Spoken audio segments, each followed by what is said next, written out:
Bom, voltando aqui à explicação, a gente, para clonar esse repositório, que é onde vamos colocar todo o conteúdo, vai ter o material, vai ter as listas, vai ter o trabalho aqui e as respostas de vocês.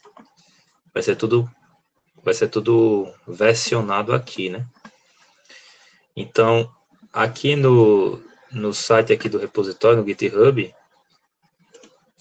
a gente vem aqui em Code e aqui ele vai ter o HTTPS, põe para colar esse link aqui, esse HTTPS aqui. E a gente vai lá na nossa pasta git, que é git clone. Ele não vai clonar, deixa eu fazer de novo. Eu vou apagar isso aqui. Apagar essa pasta teste. Ah, tem alguma coisa aberta aqui. Espera aí.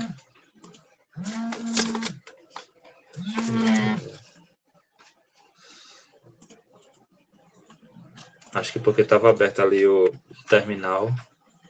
Pronto. Vou criar de novo a pasta teste.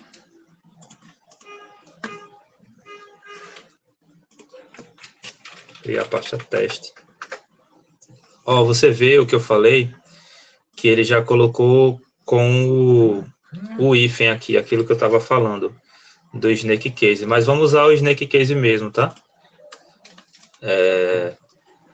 Aqui eu vou abrir o terminal nessa pasta teste e vou colocar git clone. Aí lembra lá que eu copiei o HTTPS. Aí eu vou colar aqui, certo? Git clone e o HTTPS. Eu vou dar Enter. Como o meu Git já está logado, ele não vai pedir as credenciais. Mas se você estiver abrindo aí, talvez ele peça para autenticar as credenciais. Aí você pode botar para ir pelo navegador, pelo browser. E aí você loga com a sua conta. Aí, como não tem muita coisa, ele já clonou. Pode demorar mais do que isso. Já clonou, certo? Aí eu estava falando sobre o fetch. O fetch é como se fosse um refresh. Ele vai verificar tudo que está de diferente entre o repositório local com o repositório remoto, né? E aí dá um git fetch. De novo, fiz a mesma coisa. Ele cria uma pasta nova. A pasta do meu repositório não é essa que eu estou mais. Ele criou uma pasta. Então, ó, ls, aí só tem essa pasta aqui, POO, certo? Então, vou para ela, POO, e aqui sim é uma pasta de git. Aí eu dou um git fetch, só para ver se está tudo certo. Aí ele não fez nada, quer dizer, pode ter feito, mas ele não colocou. Aí eu dou um git status aqui. O que foi agora? Fato. Ah, ele entrou na pasta git, peraí. Não sei por que ele fez isso. Não, cara, é 2 pontos aqui. Git fetch. Ele tem entrado na pasta git, e não na pasta principal do projeto. Agora eu escrevi errado, fetch. Professor? Oi. Aparentemente, para muita gente, incluindo o meu, tá dando repository not found. É porque ele tá privado. Tá, eu vou falar com o Arthur pra gente compartilhar esse link de... É porque ele tá privado. Mas tudo bem. Vocês conseguiram acompanhar aqui a questão do clone e do fetch? O fetch é assim, é TCH. Eu tinha colocado CT, por isso que deu erro aqui, porque não existe esse comando, né?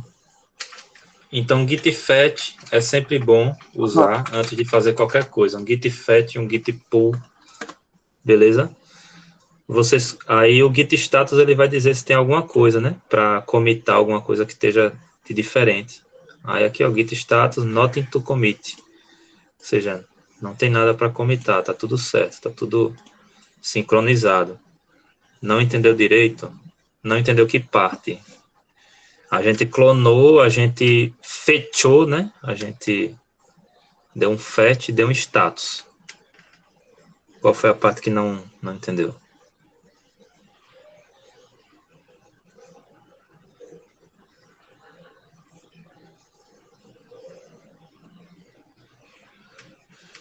Deixa eu ver aqui o que o pessoal falou. Tava vendo o que o pessoal falou e terminei divagando, né? Deixa eu ver aqui.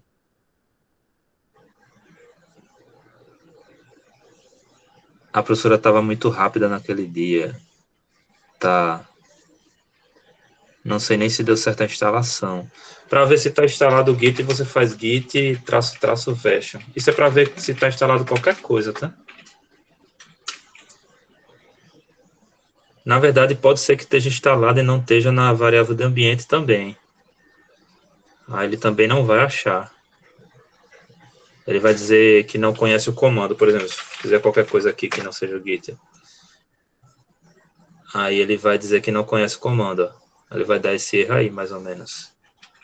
Certo? Tipo, traço, traço, version.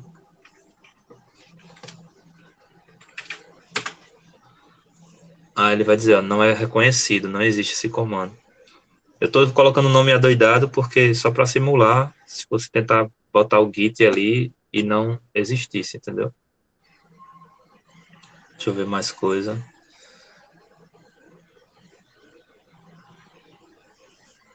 Tá, o Davi levando mijada ao vivo. Acho que foi ele que levou a mijada outra vez também do colega aí ao vivo de novo, né?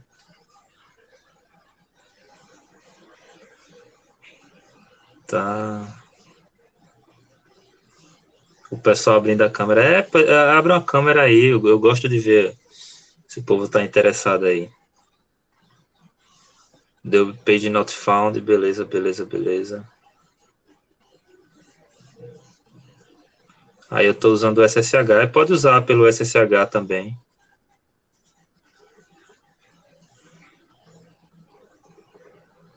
Eu acho que vai ter que invitar todo mundo. Eu vou ter que pegar a lista do e-mail de todo mundo para poder fazer o invite, porque ele está como privado o repositório.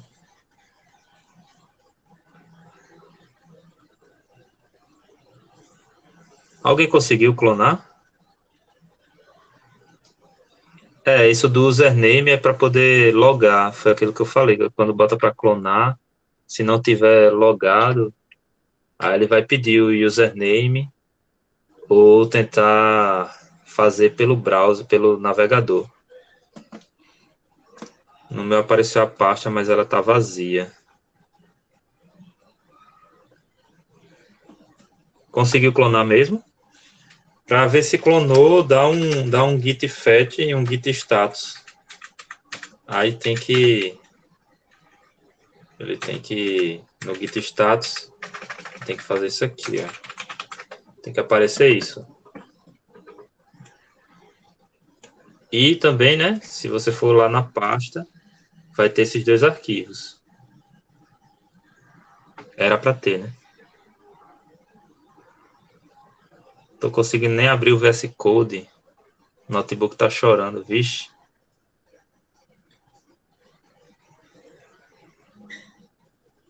O username é o seu login do GitHub, entendeu?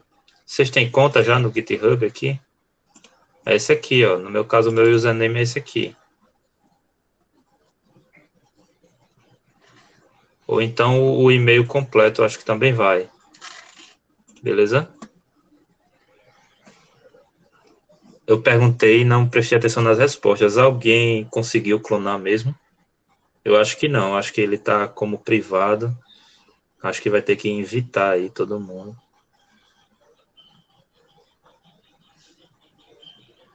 Bom, mas isso aí é mais questão de Git, né? Vocês tentem fazer isso. Quem não tiver conta ainda do Git, não tiver o Git instalado, providencie isso aí para poder clonar, beleza? Aí eu vou falar com o Arthur também para passar as orientações direitinho para poder clonar esse repositório. E é isso aí. O Git para saber se está instalado direitinho, falei já, né? Mas vou repetir, é isso aqui, traço version. Na verdade, qualquer programa, você faz isso para ver se está instalado, né? Aí o meu Python instalado aí é o 3.11. Acho que está desatualizado, acho que tem o 3.13 agora. Acho que é o 3.13, não sei. Mas o 3.11 já tá bom, tá de bom tamanho. Beleza, alguém tem dúvida nisso aqui? Pronto, esse repositório vai ser onde a gente vai colocar tudo, tá? As listas do Classroom ainda vou continuar fazendo, porque o controle de notas é por lá.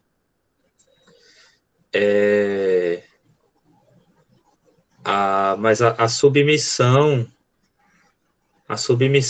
eu vou verificar por aqui, tá? Pelo nosso repositório agora. E aí aquilo do nome, agora que eu lembrei que eu ia falar, né? Aquilo do nome a gente vai colocar como Snake Case mesmo. É porque tem esse padrãozinho de módulo do Python, que eu acredito que seja esse mesmo, que nem o Arthur já fez aqui, que separa com o hífen em vez do underline. Isso para pastas, certo? Mas a gente mantém o Snake Case mesmo. Não tem problema se quiser fazer com traço também, isso aí não tem muitos problemas não. Desde que coloque um nome aí que identifique que é você, né? Aí, por exemplo, vai ter a pasta aqui, respostas, e aqui vocês criam a pasta de vocês. Eu vou colocar aqui, aqui vai ser as respostas, aí você coloca, por exemplo, eu colocaria João, Luiz, entendeu? Só que eu vou colocar aqui, tipo, gabarito, quando for lançado os gabaritos, aí vai ser lançado aqui, por exemplo. Deixa eu ver se... O que eu faço aqui? Tá, deixa eu só... É porque tem que salvar algum arquivo aqui, só para gabarito teste.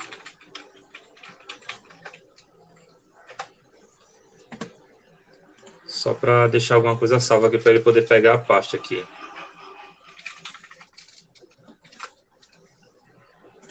Então, fechei. Tá aqui, né?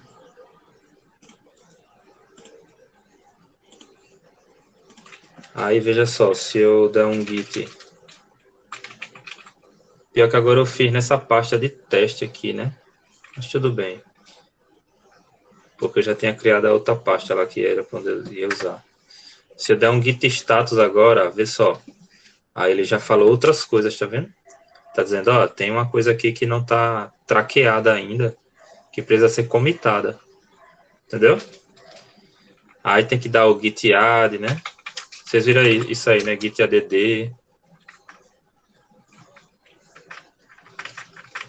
Vocês viram não? Bom, mas isso é aula de Git. Mas enfim. Deixa eu ver o que é que falaram. Dei um git status, deu fatal erro, nota git repository, é porque não tá privado, é isso aí mesmo. Professor, quando eu criei a minha conta, há um tempo atrás, eu botei que sou maior de 18 anos. Devo criar outra. Não sei, cara.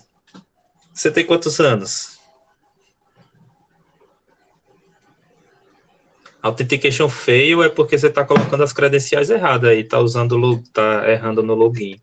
Ou o usuário, ou a senha, ou as duas coisas. Entendeu? Tenta entrar pelo GitHub mesmo. Aqui, ó, tenta entrar no site do GitHub. Ai, super claro.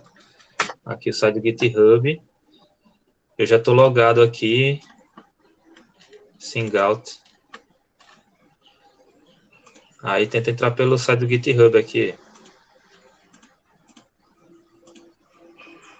Entendeu? Qualquer coisa, se errar a senha, se não lembrar da senha, aí coloca, esqueci a sua senha.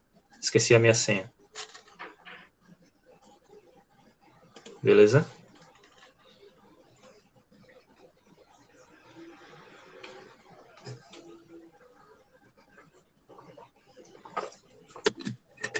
Bom, então é isso que eu queria apresentar sobre o repositório.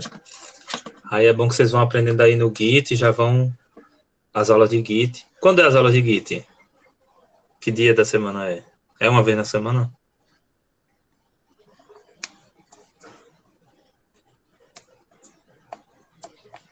Aí vocês vão aprendendo e já vão praticando aqui com a gente. Não tem dia. Não, relaxa o 404 erro, relaxa aí.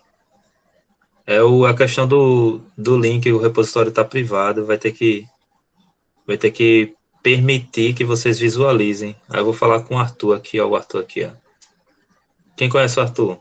É o nosso monitor.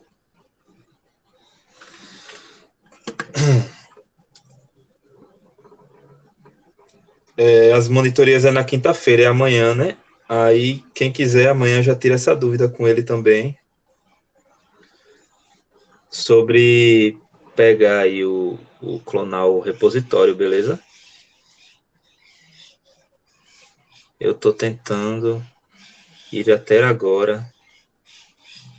Ou eu me esqueço, eu não lembro. Coloca um lembrete, sei lá. Aí que vê a melhor forma para você.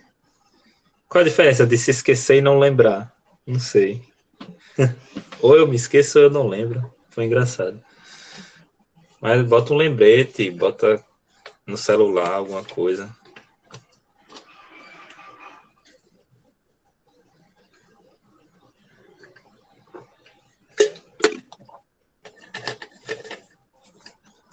Deixa eu ver outra coisa que eu ia falar antes da aula de hoje. Deixa eu lembrar o que é que é.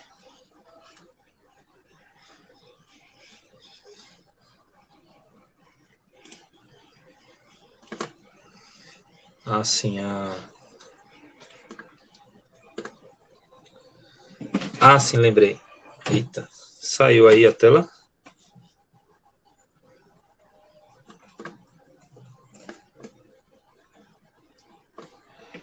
Todo mundo vendo a tela?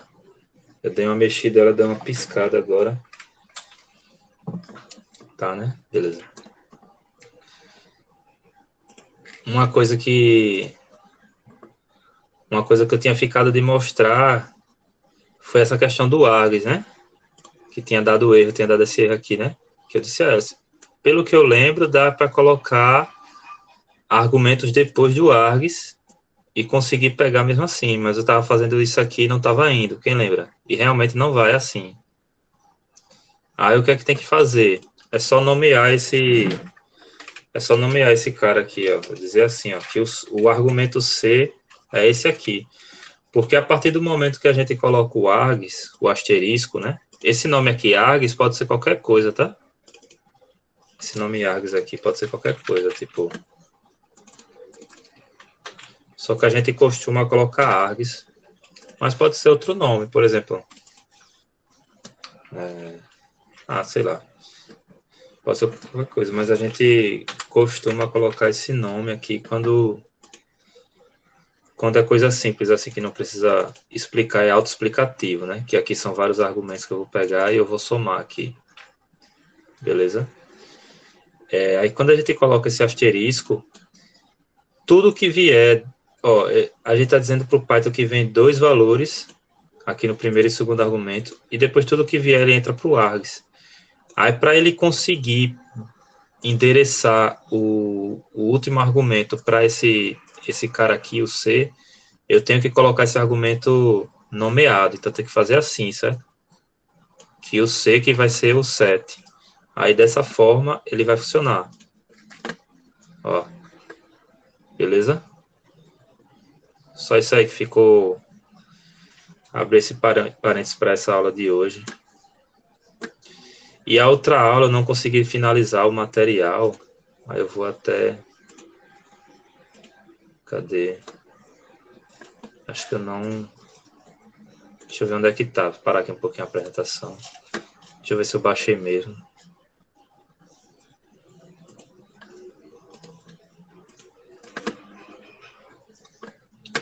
Eu não finalizei a aula de hoje, o slide, mas eu tenho o do semestre passado e, na verdade, não muda muita coisa, não.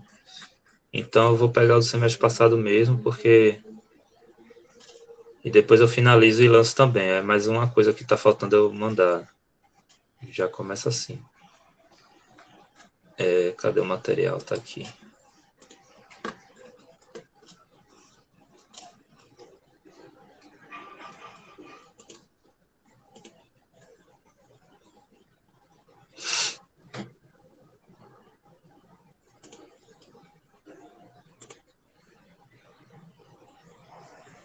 Só um segundo.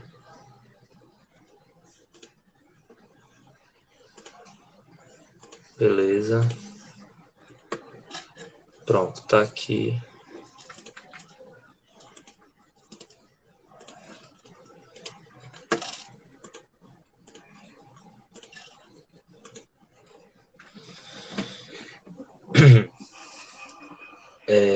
Aí essa aula foi a aula do modo professor anterior, né? Ele tinha colocado como aula 5, né? Mas tudo bem, está na aula 6. E aí é sobre importar arquivos. Deixa eu só, eu tô com, deixa eu ver uma coisa aqui que eu anotei. Tô com a impressão que faltou falar outra coisa.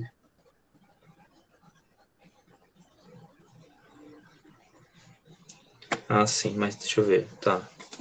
A gente deixa para depois do intervalo.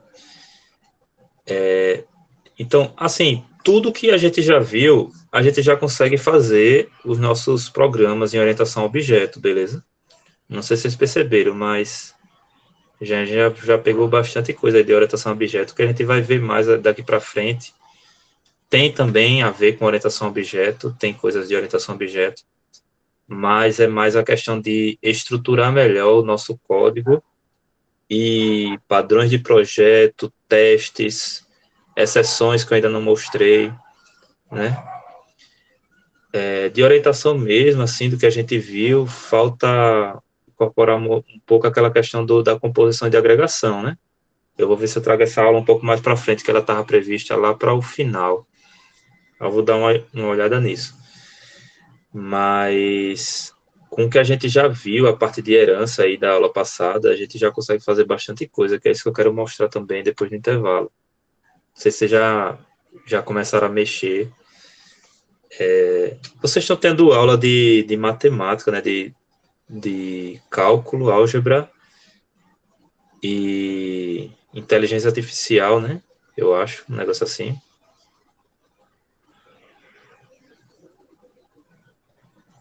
Não, IA não, IA não, beleza.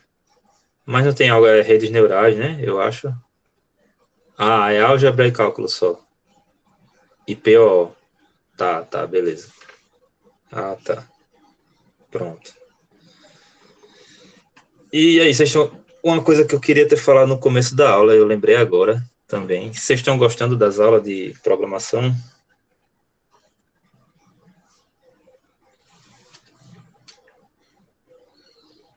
Quem não estiver gostando, manda um e-mail aí, o nome direitinho para poder marcar aqui na lista.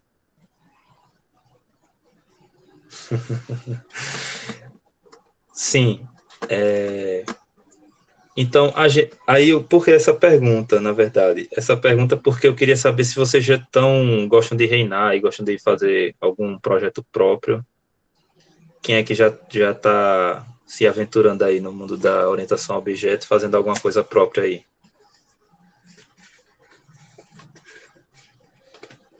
Ó, o pessoal aí colocando.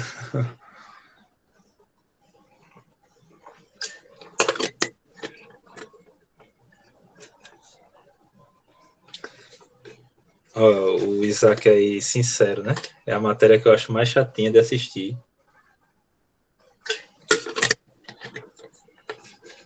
Mas a culpa é minha. Ele dizendo, né? A culpa é minha. Tá. Ninguém tá fazendo nada aí, ninguém tá reinando, ninguém tem essa. Dá uma brincada aí na programação no Python.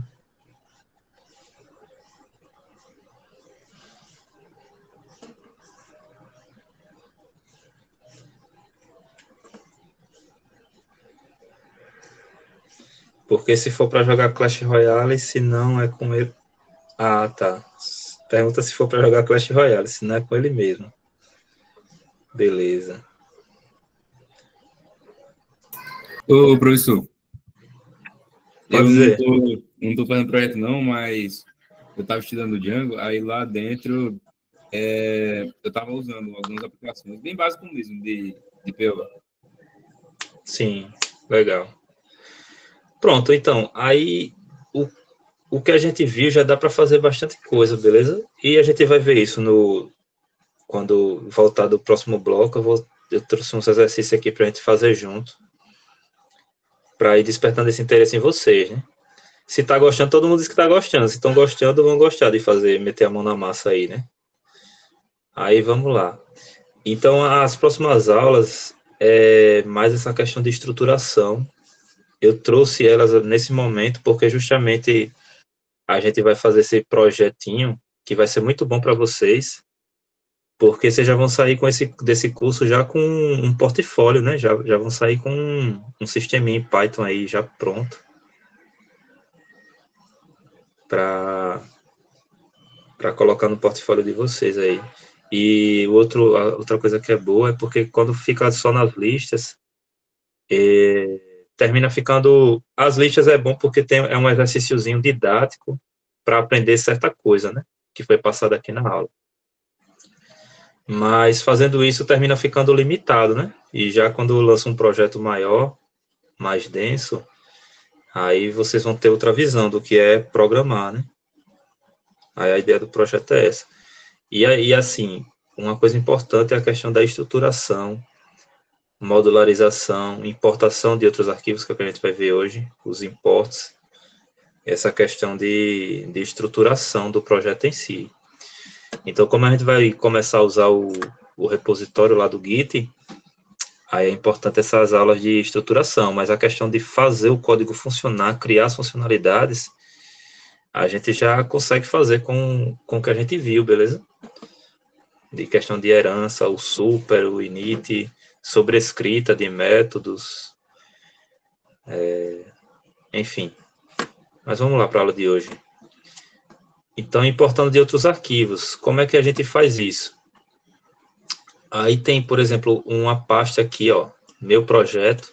Isso aqui é um padrãozinho, eu esqueci o nome dele, mas é um padrãozinho para mostrar a estrutura de pastas e arquivos, beleza? Aí quer dizer o seguinte, tem uma pasta aqui, projeto, e dentro dela vai ter esses arquivos aqui. Meu programa.py, calculadora.py. Tá dando para entender, né? Vamos fazer isso agora.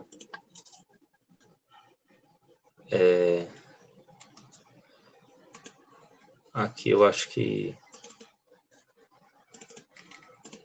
Pronto. Vou criar a pasta aqui. Meu programa. É assim, né? Meu projeto. Meu projeto. Deixa eu ajeitar aqui, ó, o teclado. Meu projeto. Aí uma coisa, para abrir o VS Code aqui, faz assim, né? Code, ponto. Não sei se vocês sabem disso. Eu posso colocar code e o diretório completo da pasta, também vai. Ou eu crio a pasta, eu abro a pasta e eu abro o terminal nessa pasta e clico code, ponto. Aí ele vai abrir o code naquela pasta, né? O ponto único, ele faz referência àquela pasta onde ele está. 2 pontos, ele faz referência na hierarquia acima, né? Ele sobe. Eu perguntei, né? Você já usa o VS Code, então beleza. Sempre que tenta usar uma pasta terminal dá erro. Como assim? Usar uma pasta, não entendi. Acabou de dar erro também, então você não tem o code instalado. Ou então o code não faz parte não está no path da variável do ambiente. Faz assim, ó, code, mesma coisa. Sempre que quiser ver ó, se alguma coisa está instalada ou está no path do Windows, downcode -- version. Primeira coisa, vocês usam Windows ou Linux? Acho que Windows, né, a maioria. Linux. Pronto, mas eu acho que é version também, ou é -v. Tá, Linux, Windows. Beleza. O Linux não precisa essa questão da variável do ambiente, né? Tá instalado o VS Code certinho? Se tá instalado, não tem motivo para dar erro, não. Code ponto era para funcionar. A não ser que você esteja numa pasta que é de... Como é que se diz? De privilégio de superusuário, né? Aí vai ter que dar um sudo code, eu acho, porque senão não vai abrir. Eu acho. Talvez possa ser isso. Isso no Linux, né? O sudo. Ah, ficou sudo e aqui é sudo. Sudo code. Tenta fazer isso.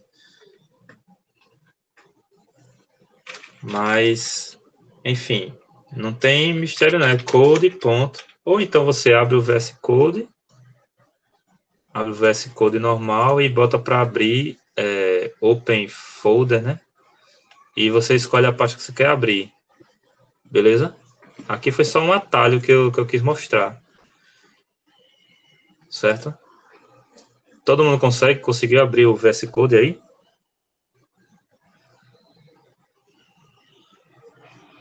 Quando vou, por exemplo, excluir uma pasta que não seja de home, dá erro. Você usa o Linux, né? Deve ser o sudo, pô. Você deve estar numa pasta que é de privilégio de superusuário. É como se só tivesse liberdade. É isso mesmo. Mas no Linux é assim mesmo, pô. Só conseguem mexer assim mais no home. Qualquer coisa fora na barra, alguma coisa, eu acho que no diretório barra, qualquer coisa aí, sem ser barra home, vai precisar ter o superusuário. Aí coloca na home mesmo, porque é seus projetinhos, coloca na home. Ou então você cria uma outra pasta aí. Entendeu?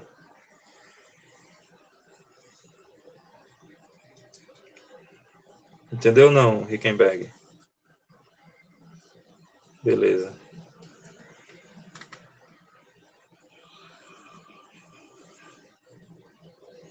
Acabei de descobrir que eu estou com o VS Code no outro usuário do computador. E nesse não tem instalado. Sai aí rapidinho e entra de novo com outro usuário aí do VS, que tem VS Code. Beleza? Aí aqui tá a pasta, ó. Já tá a pasta. Como não criei mais nada. Aí tinha dois arquivos, né? Um calculadora.py.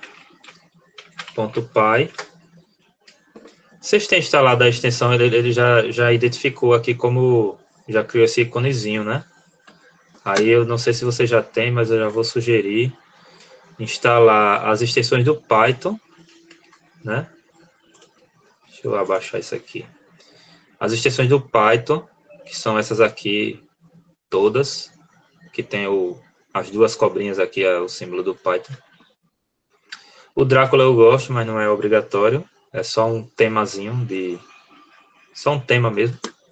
E o Material também é de tema, mas ele é interessante. Não é obrigatório também. Mas ele já cria uns arquivozinhos já com um íconezinho que é legal. VS Code é essa IDE aqui, que ela é bastante útil para codar em várias plataformas, em várias ferramentas, em várias tecnologias, em várias linguagens, beleza? Por exemplo, se eu quiser criar aqui um main.c, ó, ele já identificou porque é .c, ele já criou o íconezinho aqui. Esse íconezinho é por causa do Material, beleza? É esse aqui, ó, essa extensão Material Icon Theme.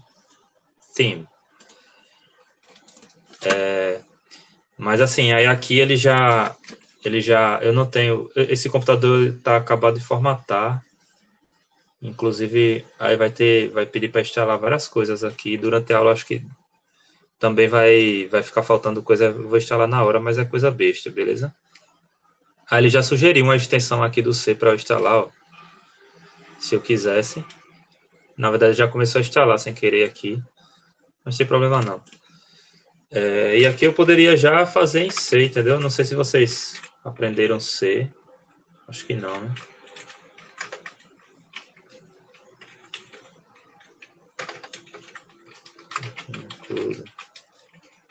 Include stdio.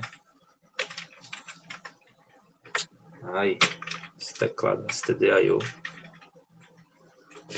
Aqui ele já deu erro porque isso aqui é do C++, C++. O do C, eu acho que é assim, não tem. Por que ele deu erro agora? Bom, mas era para ser assim, include. Aí aqui um hello world, assim mesmo, desse jeito. Um códigozinho em C.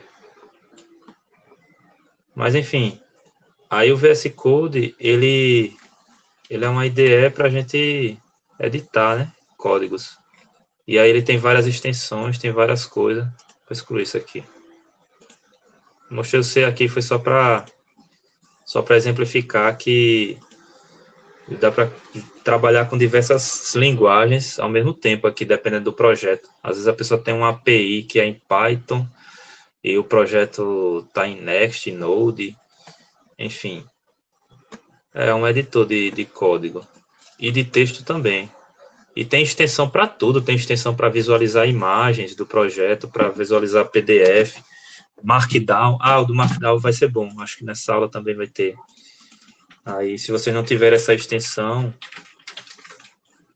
Markdown, eita.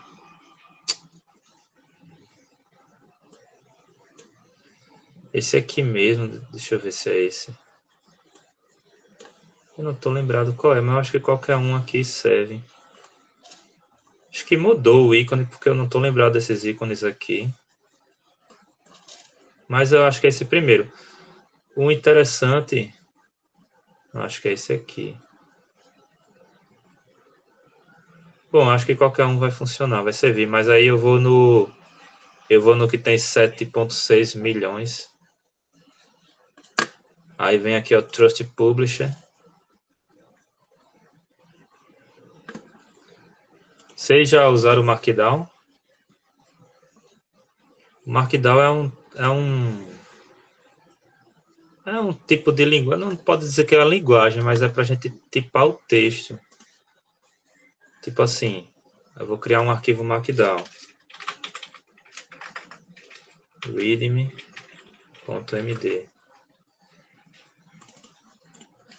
Aí aqui é, por exemplo, título. Aqui qualquer coisa.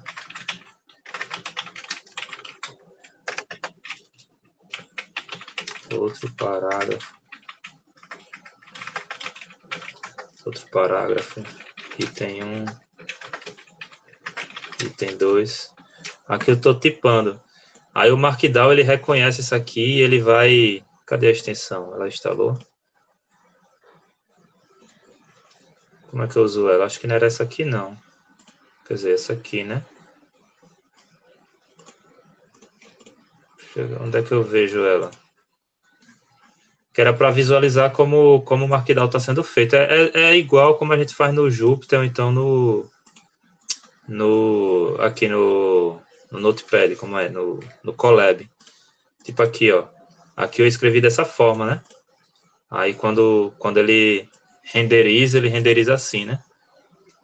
É parecido com o LaTeX, mas o LaTex é outra sintaxe, né? Ele é mais simplificado do que o LaTeX.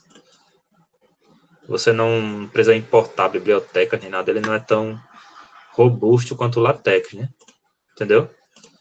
Aqui tipo, título, aí quando eu boto 2, aí fica o subtítulo. Aí se eu boto 3, assim, fica o subtítulo.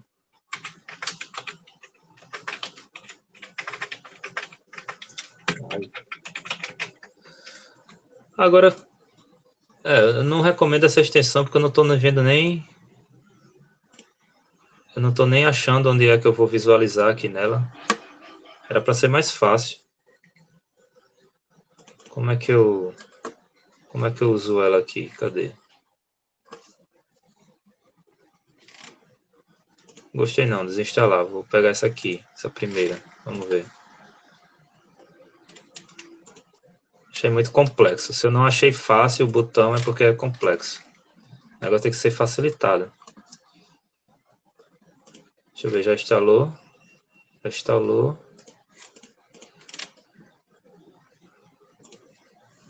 Ah, era aqui em cima. Pronto, ó.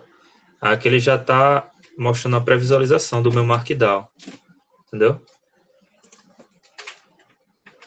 É, parecido com LaTeX, porque a gente escreve o texto com algumas codificações, né? Com algumas tipagens. E aí ele pega e faz a tipagem. Ah, o que faltou... Acho que tem que botar um espaço assim. Traço e... Pronto, ó. Aí ele ficou com a bolinha, tá vendo? Aí, isso aí é o Markdown, é um tipo de linguagem, pode-se dizer. Eu não sei se é reconhecido como uma linguagem, não sei. A gente chama de Markdown, certo? Assim, ó. Markdown. E é dessa forma como a gente escreve também lá no Colab, ó. Aqui mesmo. Criar um texto. Ó, tá vendo? Aí ele fica dessa forma, tá vendo? Do mesmo jeito. E do mesmo jeito no GitHub, se vocês verem aqui, ó, isso daqui é um README, é aquele README que tá lá, ó, .md, ou seja, Markdown. Aí o GitHub ele já tem essa programaçãozinha, que quando você tá no repositório, ele já coloca aqui o README, ó. Aí e ele já coloca interpretado, né? Ele coloca o Markdown todo direitinho, ó. Então aqui são itens, ó. Aqui são itens. Aqui é um subtítulo, aqui é o título, tá vendo? Aí tem essa barrazinha aqui, ó, que também dá para fazer. Acho que quando colocar editar, ele mostra a linguagem, aqui, ó. Tá vendo? Então foi assim que o Arthur escreveu. Para colocar uma linha de código, é assim, ó, com bash. Tudo isso tem documentado, é fácil de encontrar na internet. Beleza? Como faz para colocar cada coisa. Aí o itálico é assim, com a aspas, né? Com a crase. Entendeu? Enfim, isso é o Markdown. E ele já pega a licença também, que a licença a gente também vai ver um pouco sobre ela hoje. Beleza? Aqui está uma licençazinha, ele já pega aqui nesse arquivo license. Bom, eu não lembro nem mais o que eu estava falando aqui da aula, para chegar no Markdown aqui. Ah, sim, a questão do VS Code, né? E como é que eu fecho agora? Não fecha? Deixa eu ver aqui, abrir o calculadora. Ah, é aqui. Tá. Tinha o calculador e tinha mais o quê? Deixa eu ver.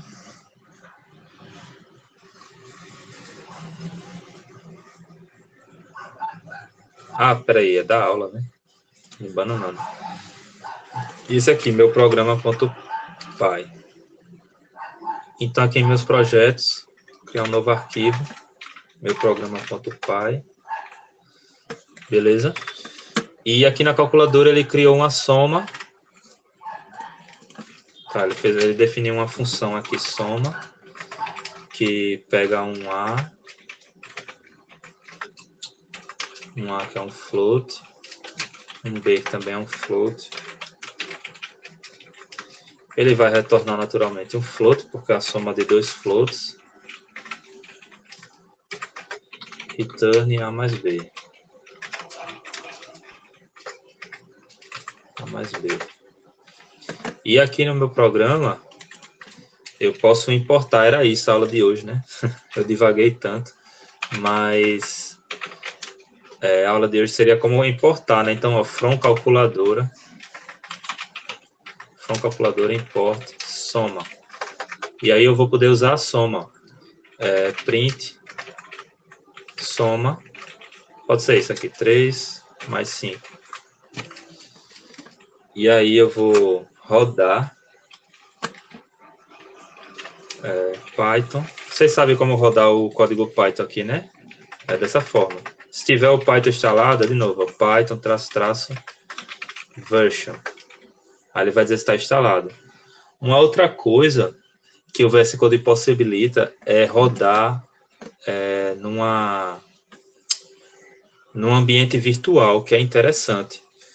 Porque quando a gente está trabalhando com diversos códigos, diversos módulos, etc., às vezes um módulo tem dependências, outro módulo tem outras dependências, que a pessoa tem que instalar de forma diferente. A pessoa está trabalhando numa coisa que são certas dependências, e depois trabalhando em outra que são outras dependências. Então, se você fica instalando essas dependências globalmente, você pode ter um problema aí, um conflito de dependência, quando você está trabalhando com um módulo ou com outro.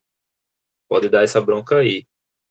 E então é interessante você sempre estar rodando num ambiente virtual, que o próprio VS Code ele tem essa funcionalidade. Acho que é aqui, ó. Eu cliquei aqui, ó, onde tem esse... Aqui, ó, tem o nome Python, que ele para selecionar a linguagem. Tem outras coisas aqui. E aqui ao lado, ele vai dizer, ó, onde está rodando, onde vai ser rodado esse console que eu abri aqui. Beleza? Então, eu cliquei, aí ele mostra aqui o global, ou então esse aqui que vai ser virtual. Acredito eu. Ele diz aqui, ó, recomendado, tá vendo? E aqui também, ó, Create Virtual Environment, se eu quiser criar outro ambiente, beleza? Mas esse aqui eu acredito que já seja um ambiente virtual. Eu selecionei ele. Não, na verdade não é um ambiente virtual.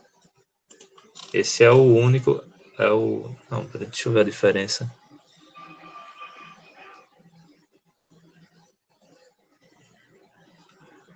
Software Foundation. Bom, esse não é virtual, mas é um outro ambiente que ele está criando aqui também. Não sei dizer exatamente o que, mas enfim, se quiser criar um ambiente virtual, tem aqui, ó, Create Virtual Environment. Aí tem esse Venv. Aí vocês usam ele, que ele serve para isso, para criar um ambiente virtual, beleza? É o Venv. VNV, né? Certo? Mas por que ele não mudou?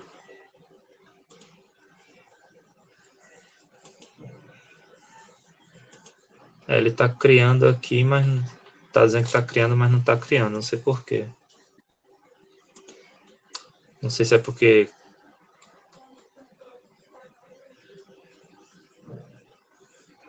Tá, eu quero esse Python aqui. Ah, beleza. Ficou falha porque eu estava achando que tinha voltado ali a seleção, mas na verdade tinha que continuar. Deixa eu explicar de novo. Cliquei aqui, aí ele pede para escolher o ambiente. Ó, agora ele criou esse aqui, que esse é virtual, tá vendo? É do VNV. VNV. Aí ele tinha essas seleções, e aí eu botei para criar um outro ambiente. Quando eu clico aqui, aí ele pergunta qual ambiente, se vai ser do Conda, que é uma extensão, ou do VNV. Aí eu falei do VNV, aí clicava aqui, aí ele ainda pedia para escolher qual versão do Python, porque aqui tinha duas versões. Como eu já criei o ambiente, ele já está dizendo aqui, ó, já tem um ambiente criado, vai usar esse ou quer recriar. Beleza? Então, aqui eu vou parar, mas aqui colocaria para... Escolheria a versão do Python, se tiver mais de uma, que aí ele já cria, certo? Aí, ó, ele criou o ambiente virtual, certo? Deixa eu ver se alguém falar uma coisa. Não. A calculadora ficou com o ícone azul.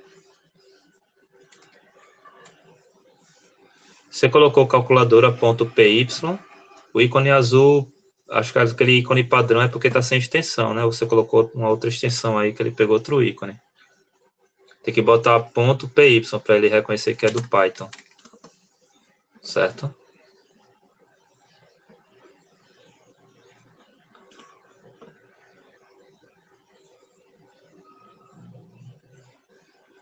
Isso, é ter que deixar o Python aqui como interpretador também. Mas normalmente ele já pega, né? Pela extensão aqui ele já muda. Ó, aqui eu botei o do readme, aí ele já mudou aqui o interpretador. Tá vendo? Ele já viu aqui que é Markdown. E quando eu tinha mostrado aquele arquivo do C, ele também já tinha mudado para C, C++, eu acho. Ou C ou C++, não lembro.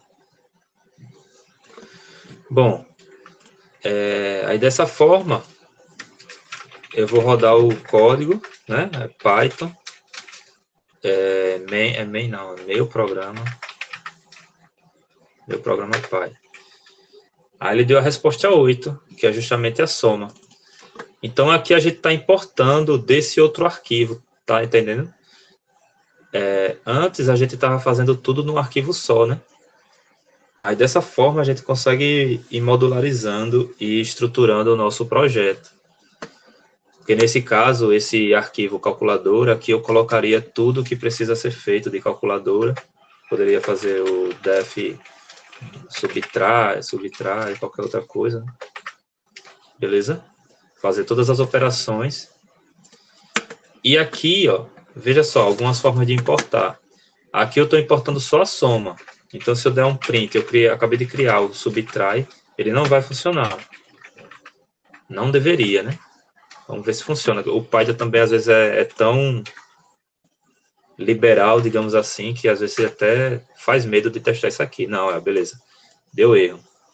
Mas a pessoa quer testar uma coisa errada, ele não dá erro. Ele, não, existe sim o subtrai, entendeu? Mas não, dessa vez funcionou como eu esperava. Eu só estou importando a soma, então esse subtrai ele está dizendo que não existe, ó, not defined. Beleza?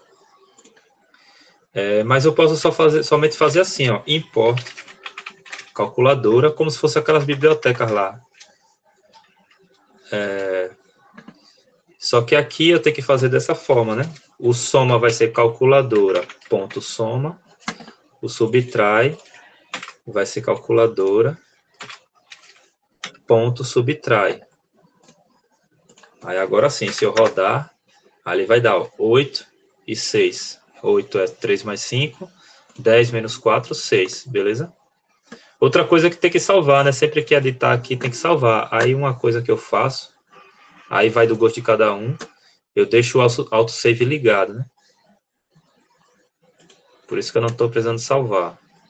Tudo que eu mexo aqui, ele já salva automático. Deixa eu ver se alguém falou alguma coisa. Professor, eu não escutei direito. Como faz para salvar automaticamente? Vai aqui em File, aí tem esse check aqui, ó, autosave. Se eu clicar, ele para de salvar automaticamente. Aí eu deixo habilitado o autosave. Beleza? Tem gente que gosta, tem gente que não. Eu prefiro. Mas estou abrindo esse parênteses porque toda vez que eu fizer aqui, eu já testo direto, mas aí quem não tiver com o autosave ligado, tem que lembrar de que tem que salvar as alterações para poder testar, né? Certo? Então, a gente pode fazer isso, import calculadora, ou então, daquela outra forma, from calculadora, import, soma e subtrai. Aí, nesse caso, eu não precisaria colocar o calculadora.soma, calculadora.subtrai, beleza? Ó, mesma coisa. E uma terceira forma seria fazer isso aqui, import calculadora.soma, calculadora.subtrai. Por que ele não gostou? Não foi acessado. Então, assim, não vai. Eu achava que iria. Deixa eu ver. Acho que só vai quando é pasta, né? Tá, beleza. Eu tô falando uma coisa mais dessa forma não. Dessa forma é só com pasta que vai. Que eu acho que eu vou mostrar já a questão da pasta. Não sei se tem aqui no slide. Deixa eu voltar para o slide. Bom, aí tem aqui o slide, a soma. E pronto, ó, aqui ele criou uma pasta já. Aqui já é importando subpasta. Beleza, então, beleza. Importando de uma mesma pasta já foi, que é isso aqui. A gente tem 2 arquivos que estão numa mesma pasta. Dá para importar tipo arquivo, tipo o arquivo todo e usar a calculadora. Sim, eu mostrei isso, né? Importe calculadora, pegar o arquivo todo. E aqui você faz calculadora.soma, calculadora.subtrai. Assim vai. Ou from calculadora, import soma, import subtrai. Beleza? Aqui os 2 jeitos, ó. Import, from calculadora, import, subtrai. Aí dessa forma, o subtrai eu acesso dessa forma, né? Direto. E o soma eu tenho que fazer calculadora.soma. Entendeu?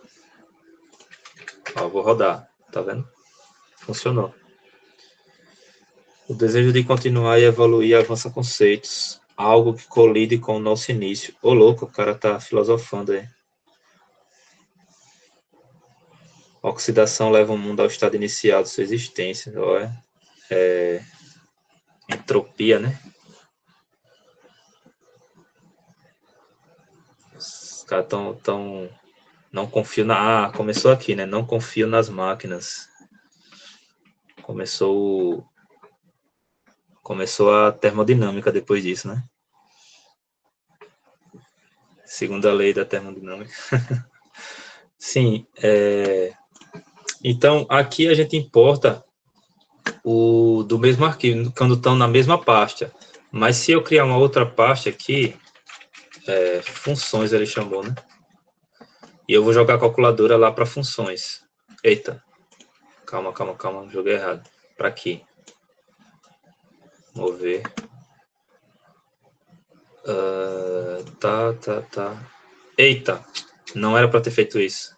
Droga. Porque o PyLence, que é essa extensão, que inclusive eu pedi para vocês instalarem, né? O PyLence. Esse aqui. Ele já identificou que eu mudei a pasta, ele já disse, olha, o PyLence quer mudar a forma que você está importando, porque está errado agora que você mudou. Aí eu dei um OK e ele já tinha feito do jeito certo que eu queria mostrar agora. Deixa eu tirar aqui a importação. Deixa eu só ver, pronto. O calculadora está aqui dentro da pasta funções e o meu programa está na pasta principal, beleza? Antes a gente estava fazendo assim, né? Import calculadora. Aí observa que agora ele já está dando um sublinhado aqui, o PyLence. Ele está dizendo, não tem como, não, esse calculadora não existe nessa pasta, certo? Aí como é que a gente faz? A gente fala que importa funções. Aí lá vem funções.calculadora, funciona, acredito que funciona. Cadê? Não funciona.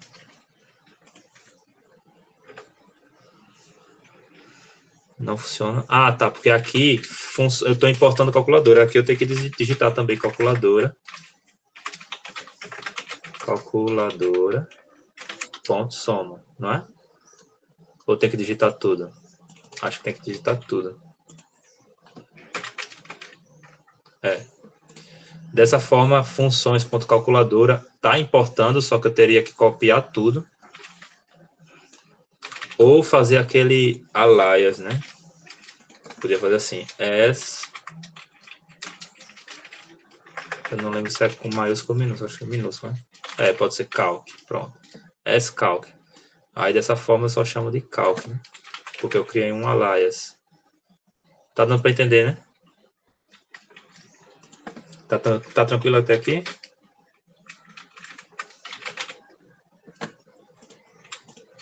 Aí assim vai. Beleza? Pronto, aí pode ser assim, from funções calculadora, importe e importar direto pelo diretório. Aí o diretório no Python a gente divide com ponto. Beleza? Ou eu posso fazer o from, né? Aí o from, ó, from significa de, né? A partir de funções, importe calculadora. Aí nesse caso, aí eu chamo calculadora aqui. Ou eu posso também fazer um alias, mas assim vai, né? A calculadora. Então, from funções, importe calculadora. Beleza? Ou uma forma mais clean, né? Seria from funções ponto calculadora, importe a soma e a subtração. Subtrai. Tá muito ruim esse nome, né? Deveria ser subtração. Mas tudo bem. Botei um ponto em vez de uma vírgula aqui. É uma vírgula. Pronto. Assim também vai. Que é um jeito mais clean, né? Beleza? Então, do from, eu coloco o diretório todinho. E aqui o import, eu vou importar as coisas que eu quero. As funções que eu quero. Beleza? Mas, assim, tudo depende. Lembra das boas práticas, né? Tudo depende. Aqui eu só estou importando 2 funções. Então, não tem problema fazer isso. Mas se o meu módulozinho aqui, a minha calculadora, tivesse, sei lá, várias e várias funções, eu não vou estar colocando cada um aqui, vírgula, vírgula, vírgula. Então, é mais viável eu importar a calculadora toda e chamar um alias, por exemplo, né? Se eu quisesse. O import asterisco não é recomendado, Rickenberg. Poderia até fazer, mas não é recomendado. É interessante você descrever exatamente o que você quer importar.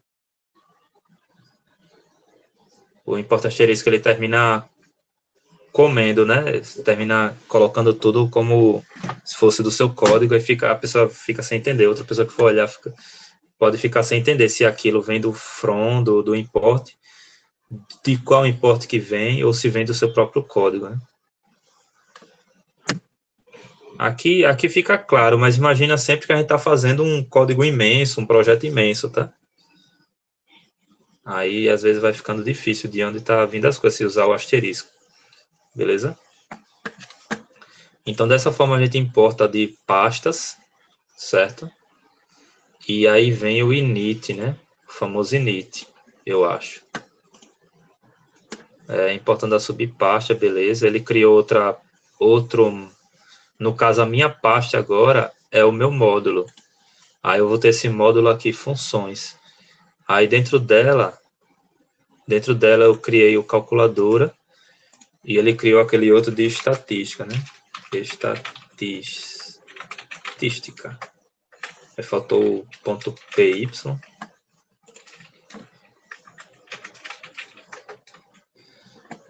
Vamos fazer aqui uma função de estatística, a média mesmo.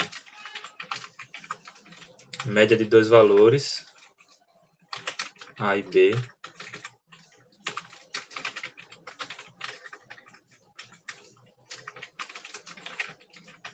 Isso aqui.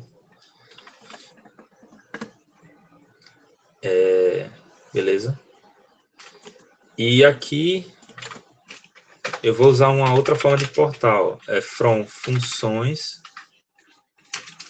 importe estatística, ponto média. Ó. Vai não assim? Tá, não vai assim. Então o diretório tem que ser todo lá, né? Bom, não tem problema não.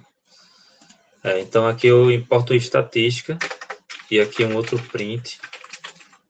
Isso mesmo, estatística média. Lembra, se eu estou importando o script todinho, quando eu for chamar a função, tem que ser o nome do script, ponto, função. Beleza? Alguém tem dúvida aqui na importação? Então, essa é uma forma, importando a função diretamente. E aqui é uma outra forma importando a... Eu vou até fazer uma terceira forma aqui que eu já tinha mostrado, mas vou deixar separado aqui para ficar mais didático. Que seria colocando o funções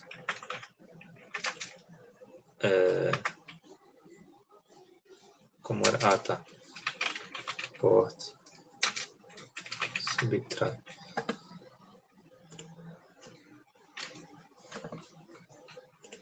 Funções. Não era essa não. Qual era? Esqueci. Porque essa tá aqui embaixo, né? Qual foi a outra que eu vi?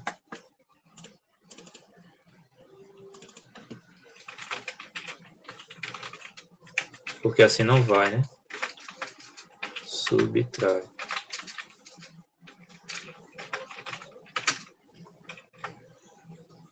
Ou vai? Não vai assim. Só se eu fizesse assim. Não, é isso mesmo, Não dá, né? Deixa assim, então. É que eu tô com a impressão que tinha um outro jeito. Se eu lembrar, eu falo durante a aula. Se eu não lembrar, procurar ver se tem mesmo outro jeito, eu mostro na próxima aula. Mas eu lembro que tinha uma outra forma. Mas, enfim. Diretório completo ou só a pasta. Se eu pegar só a pasta, eu pego qual é o ponto .py ali que eu estou querendo importar. Se eu pegar o ponto .py, eu vou ter que colocar um ponto, né, no nome aqui para poder pegar a função aqui que eu quero. Esse aí. From funções import calculadora. Esse aqui. Que, na verdade, esse está sendo igual ao de baixo, que eu estava com a impressão que tinha outro, mas, enfim, deixa esses aí mesmo. Só dois, né? Só duas formas, por enquanto. Seria só uma outra maneira, mas não tem problema, tá? Como eu disse, se esse calculadora tivesse várias funções, é melhor importar ela toda, né? E se eu vou usar várias funções, né? Se ele tem várias funções, eu só uso uma, só uso a soma, aí eu importo só a soma. Mas se ele tem várias funções e eu vou usar ao longo do código essas funções, aí eu importo o calculadora como um todo, que é melhor, né? Fica mais clean o código.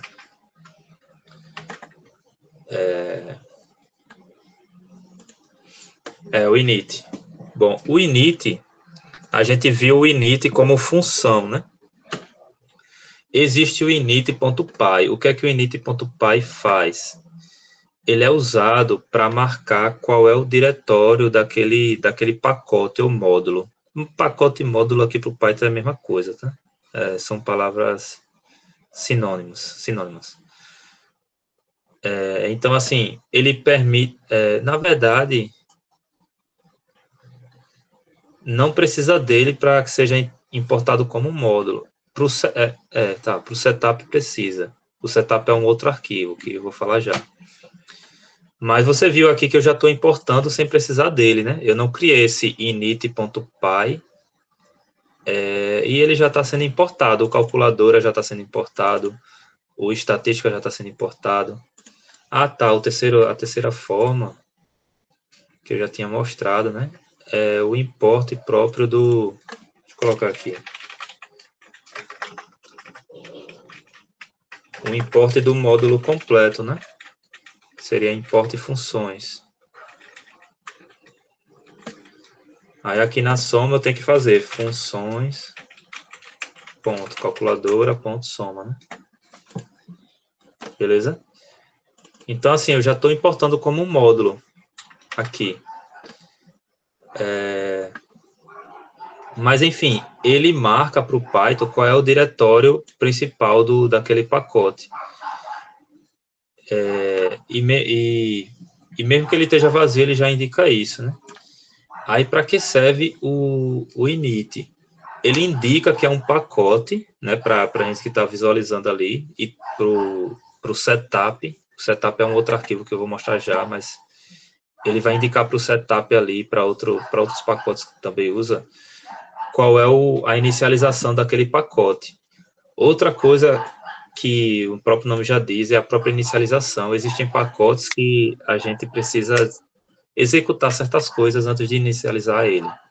Por exemplo, se a gente usa alguma classe, né, algum objeto ali dinâmico, a gente precisa inicializar. Ou outras coisas.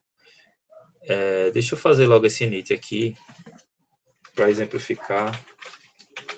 Init.py. Poderia ser, por exemplo, um Olá Mundo do Olá Mundo não, mas uma mensagem inicial, tipo, inicialização do módulo funções. Aí poderia botar aqui versão 0.1.0. Certo? Aí dessa forma, ó, você vê, eu não chamei esse init em canto nenhum. Eu só criei ele e coloquei o print. E você vê que ele printou aqui. Por quê? Porque o Python, a partir do momento que eu estou importando o funções, ele já inicializa, ele já roda isso aqui para mim. É a mesma ideia da classe, quando eu crio o init da classe. Ela automaticamente, quando eu crio um objeto ali daquela classe, ela automaticamente, aquela função init, ela é executada, né? Da mesma forma aqui, quando eu importo o funções, ele automaticamente, ele já chama o que é que tiver naquele init, certo? O que tiver aqui. Então, ele printou, beleza? Aí ele printou aqui. Aí, existe isso, se vocês estiverem, né, trabalhando numa biblioteca, em alguma coisa, e precisa executar alguma função, né, ou até essa mensagem também inicial é até comum em certos modos, em certas bibliotecas, ela indicar ali que tá sendo inicializada. Então, tem isso aí, tem esse print, tem alguma tarefa que precisa ser executada antes de chamar qualquer outra função, qualquer outra coisa daquele módulo, você precisa inicializar ele de alguma forma, aí joga para essa init aí, o que precisar ser feito, beleza? E nela tem como a forma de importar os componentes. Essa questão de deve ser importados os componentes públicos, isso aqui não necessariamente. Olha, ele está dizendo aqui, qualquer componente que não foi importado no init não estará disponível. Na verdade, não. O Python, ele deixa... Eu acho que para versões anteriores, isso aqui era... Porque o init, ele era obrigatório para versões anteriores. Mas para as versões atuais, não precisa desse... Eita, eu passei do horário do intervalo, né? Não precisa desse init. Eu acho que isso era uma trava que tinha também no Python, e os caras, não, vamos deixar o Python liberar, tem que liberar, então, aí eles deixaram a não obrigatoriedade, mas realmente eu lembro disso, que para você importar, veja só, aqui eu estou importando, eu fiz esse módulo funções, e nele eu já consegui importar calculador, já consegui importar estatística, sem dizer nada no init, e na verdade eu não tinha nem criado. Mas antes, no Python, era obrigado criar o init, e aqui no init eu tinha que dizer o que é que era possível importar, eu esqueci qual é a palavra que colocava aqui. Esqueci agora. É isso aqui, pronto. Era dessa forma. Aqui eu estava dizendo que dessa forma eu podia importar a calculadora, ou então não, só pode importar a soma. A subtração, ele não pode importar. Tá, aqui quer dizer, ponto, calculadora, calma. Eu tenho para mim que isso aqui ele não está reconhecendo, porque eu tenho para mim que esse Python é o ponto 11, acho que o ponto 13, porque eu lembro que eu fazia isso com ponto e funcionava, mas enfim. Ele aqui só aceita colocar todo o diretório aqui e a função aqui, né? Não dá para fazer daquele jeito, calculadora, ponto soma, desse lado depois do import. Mas enfim. Antes dessa forma, só para fechar aí, para terminar esse bloco, antes dessa forma, quando eu fazia isso aqui, eu conseguia importar o soma, mas outras coisas eu não conseguiria importar. Então, aqui funcionaria, mas esse subtry ele ia dar um erro, porque ele ia dizer que no init não está lançando esse subtry. Então você não pode pegar esse subtry. Era uma forma que tinha para poder deixar algo mais privado, mais privativo daquele arquivo lá, né? Aquela ideia lá de funções privadas, métodos protegidos. Era uma forma que tinha, era isso aí. Mas depois ficou liberado, né? Não precisa nem mais do init, certo? Então, a gente ainda pode usar isso aqui, é uma boa prática. Inclusive, é bom usar isso aqui, porque a gente vai ver que tem uma função para que ela puxa quais são as dependências daquele pacote que você está criando. Lembra, eu estou chamando pacote e módulo é a mesma coisa. Às vezes a gente precisa a gente usa uma dependência aqui de outras bibliotecas, às vezes até de outros pacotes nossos, de módulos nossos. Então, quando a gente quer criar um arquivo de dependências, existe uma facilidade para isso, mas desde que você deixe todas as dependências aqui declaradas, né?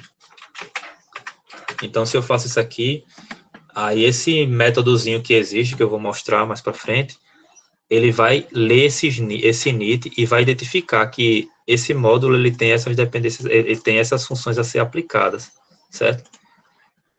Beleza? Não entendi, pode repetir. Eu vou repetir, mas depois do bloco, tá? Porque eu já passei um pouquinho, entendeu agora? Beleza.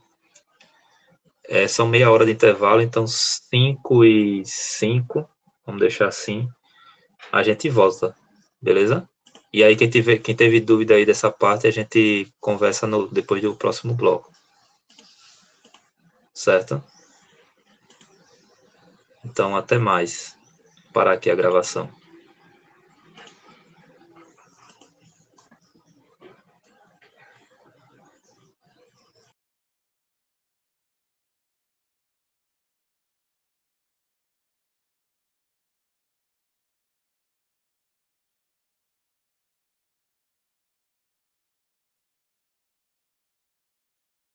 E arrependido de volta.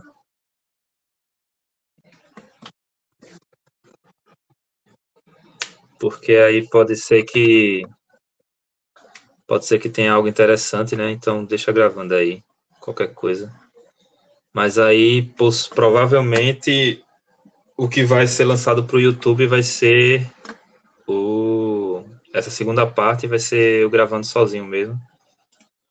Beleza? Bom, mas assim, ó, ele retorna a lista de módulos que eu preciso, né? que eu tenho dependência. Aí ele disse, ó, funções, o módulo funções, que ele tem esse init. Se eu criar um outro módulo aqui, ele vai também mostrar, certo?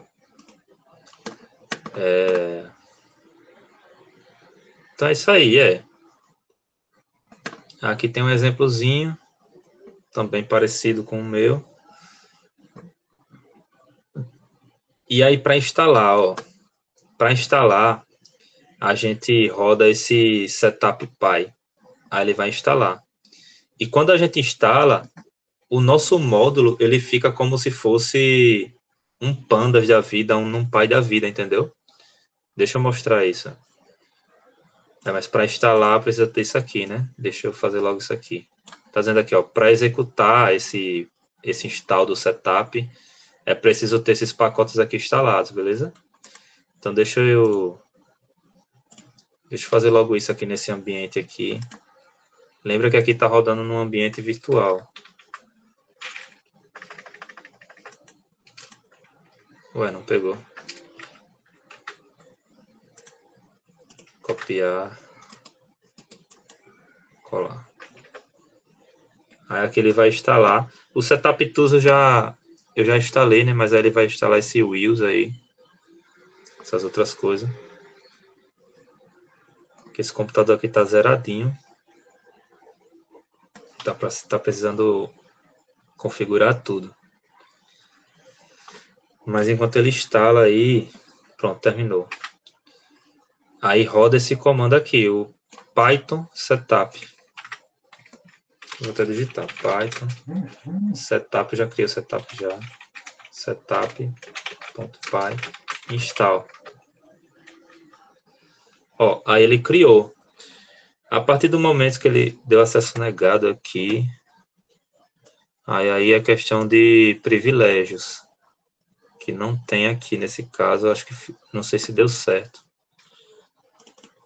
Você tem que executar como administrador. Questões do Windows. Eu acho que foi isso. Ó, mas tá vendo? Por que deu erro? Aqui deu acesso negado. Ele ia criar, ó, na pasta do Python, ó, tá vendo? Isso aqui é a pasta do Python, que tá no computador geral. As bibliotecas, tá vendo aqui? Ia criar o pacote funções. Aí deu erro nisso aqui. Mas o que é que isso vai fazer? Teria que executar como administrador aqui, mas beleza. Ele vai ficar como se fosse uma biblioteca geral. Então, em outro projeto que eu fosse criar, eu ia importar tal como eu importasse aqui. Tipo assim, eu ia fazer from não, né? Import funções, e ele iria importar. Aqui ele vai importar porque eu estou nesse projeto aqui, entendeu?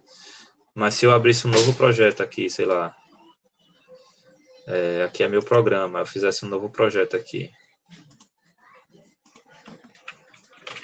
Novo projeto. Aí aqui eu vou abrir o code nesse novo projeto. Vou criar um novo arquivo de Python. Aí eu ia fazer import funções.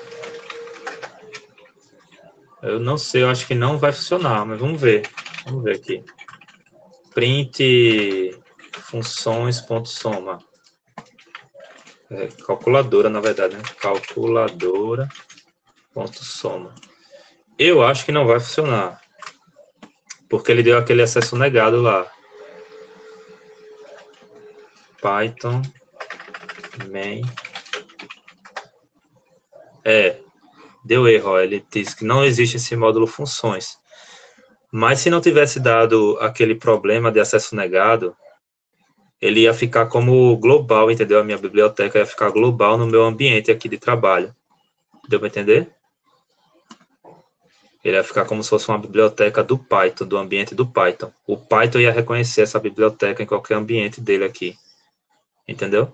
Em qualquer workspace.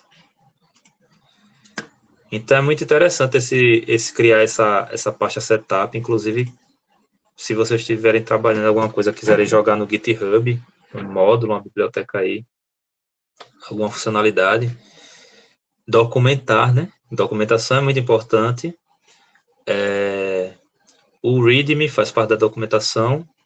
O license a gente vai ver também agora. É interessante a questão da licença, por questões principalmente de jurídicas, né? Questões legais, a questão da licença. E o setup, é bastante interessante. Tem o requirements também. Eu não sei se ele vai falar aqui do requirements. Ó, do readme, eu já falei do readme, né? Já expliquei. Eu vou passar. O readme, ele não tem tanta restrição, assim, não tem tanta cacheagem, vamos dizer, com relação à estrutura, mas geralmente vem com isso aqui, né? Um título, os pré-requisitos, a instalação. Basicamente o que foi, não está completo aqui, mas não precisa estar completo, mas ó, tem um título, aí aqui uma descrição breve, ó, bem-vindo, aí a estrutura de como vai ser feito e assim, instruções de como instalar, de como usar, né? O README também vai depender do que é, como aqui é um repositório para a gente estar colocando coisas, aí as instruções aqui é de como colocar, né? De como colocar esses arquivos aqui. Já se for uma biblioteca que você vai que traz certas funcionalidades, aí vai ter tipo a instalação, como é que é feita, como é que é o uso dela, beleza? Se tiver colaboradores, aí vai ter a contribuição, né?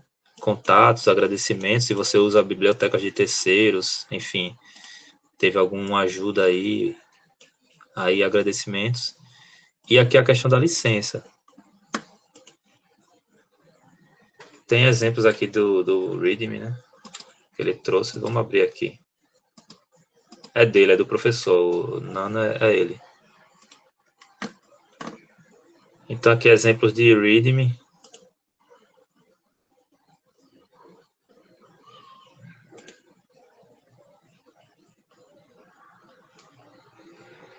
Tá dando erro, não sei porquê, erro ao carregar. Ele já era para abrir aqui também. Aqui é o GitLab, não é o GitHub, mas também funciona parecido. Era para abrir o README aqui, não tá abrindo. Tá dando algum problema, não sei porquê. Bom, mas eu posso mostrar outros exemplos. Estou vendo aqui que está dando erro nesses exemplos. Mas, por exemplo, deixa eu ver aqui. GitHub. O Olhama.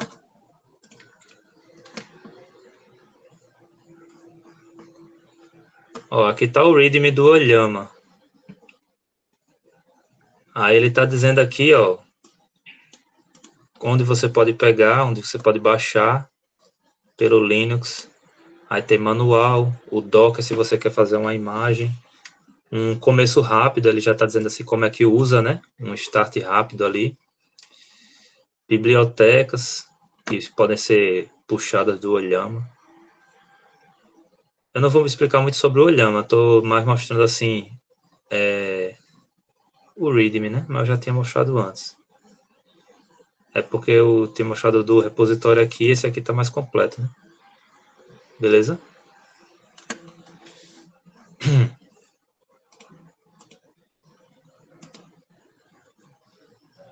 É a questão da licença. Eu acho que eu ia falar outra coisa que eu esqueci. Depois eu lembro. Que eu vou lançar depois, vai ser outra aula gravada, né? Na outra aula gravada, se eu lembrar, eu coloco. Mas eu acho que eu ia falar alguma outra coisa aqui, esqueci. Bom, tudo bem. Dos requirements, tá aqui. Tá aqui, então deixa quieto. Os requirements é um arquivo que também é interessante a gente colocar, que ele vai listar as dependências, porque aí você só roda um comando e ele já baixa as dependências. E é um dos parâmetros aqui que você pode colocar no setup também. Beleza? Deixa eu ver se ele não trouxe o exemplo aqui, mas dá para a gente fazer. O requirements é dessa forma. A gente... Deixa eu excluir isso aqui, que foi só um teste.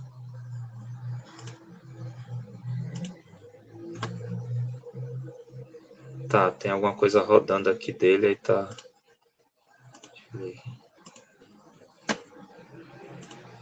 Não, depois eu excluo, deixa quieto. Bom, mas aqui no... Esquece essa pastinha aqui que está criada do novo projeto. Mas aqui no meu projeto geral, aqui na parte, na raiz, eu faço requirements. E é um TXT mesmo, tá? É .txt. E aqui eu saio listando as bibliotecas, NumPy, Pandas, Olhama, que eu estava mostrando ali, se quiser. Aí, em vez de ser o Olhama principal, se for um submódulo, eu posso fazer assim, from Olhama, acho que é dessa forma, from Olhama, isso. Aí ele vai pegar o transformers do Olhama e o dataset do Olhama. Isso aqui. É um arquivo assim, um TXT, que aqui eu saio listando as bibliotecas. E depois, quando eu vou no meu, eu posso até deixar indicado no README, mas quando eu quiser publicar isso aí, essa biblioteca, aí eu deixo lá o comando que é, por exemplo, é pip install -r e o arquivo que é requirements. Isso aqui, ó. Se eu faço isso, eu não vou fazer. O que eu faço? Eu vou fazer. Se eu faço isso, aí ele vai ler esse arquivo e vai instalar. Deu erro aqui, então não é dessa forma. Vou deixar quieto isso aqui. Tem alguma coisa errada ali no from, mas... Deixa eu ver. Não foi... peraí, não foi o from que foi errado, porque ele está dizendo aqui que não foi... A versão não foi especificada. É porque esse transform, esse dataset, precisa ser especificado uma versão para ele poder instalar da maneira correta. Ele já deu um erro aqui. Mas enfim, tira ele, aí ele vai instalar os requerimentos que precisa, o Pandas e o NumPy. Aí, inclusive, se algum módulo desse, isso bem que me lembrou, esse erro bem que me lembrou, tipo, se algum módulo desse precisa ter uma versão específica, você pode colocar que não, no NumPy tem que ser essa versão aqui, o Pandas tem que ser essa versão. Aí, nos meus requirements, eu posso especificar a versão, entendeu? Que aí ele vai instalar a versão específica. Por isso que eu falei da questão do ambiente, de rodar no ambiente virtual do Venv. É interessante por isso, porque aí naquele ambiente vai estar configurado, instalar o requirements naquele ambiente, vai estar configurado as bibliotecas, os pacotes, as dependências, né, melhor dizendo, específicas para aquele ambiente que você está rodando ali, entendeu? Pode exigir uma versão ou superior. Sim, se você não fizer, se você fizer assim, sem coisa, ele vai pegar a mais atual, né? Se fizer assim. Entendeu? Para pegar uma versão a partir daquela ou superior, eu acho que faz assim, maior, igual, 1.0. Aí ele pega o essa ou superior, entendeu? E se tem que ser essa ou inferior, faz assim, menor ou igual. Beleza? Aí ele vai configurar aquele ambientezinho especificamente para os requerimentos ali, as dependências que você precisa, que o seu módulo precisa para poder rodar estável, né? Rodar certinho ali. Deu para entender? Aí esse requirements é interessante. E aí lembrar do ambiente virtual. É sempre bom você rodar no ambiente virtual, principalmente para instalar essas dependências, esses pacotes de dependência, para não estar instalando global, né? Você viu ali a questão do Transformers. Ele deu erro aqui, porque precisa de uma versão, porque muito provavelmente, dependendo da versão dele, a versão aqui desse outro datasets também muda. Tem um módulo, depende da versão do outro, entendeu? Para poder rodar certinho ali. Aí por isso que ele disse ali que não vai instalar, ele só vai instalar se você especificar a versão ali certinha. Já para não dar esse conflito. Mas às vezes não tem essa possibilidade. Às vezes a biblioteca ali, o instalador não reconhece isso, e ele só instala, e aí às vezes o cara tem problemas de dependências, não funciona direito a biblioteca por conta de problemas de dependência. Isso é um problema muito grave, que precisa ser observado. Aí por isso que não é bom estar fazendo essas instalações de dependência globalmente, e sim num virtual environment, o famoso VNV. Cadê? O que mais?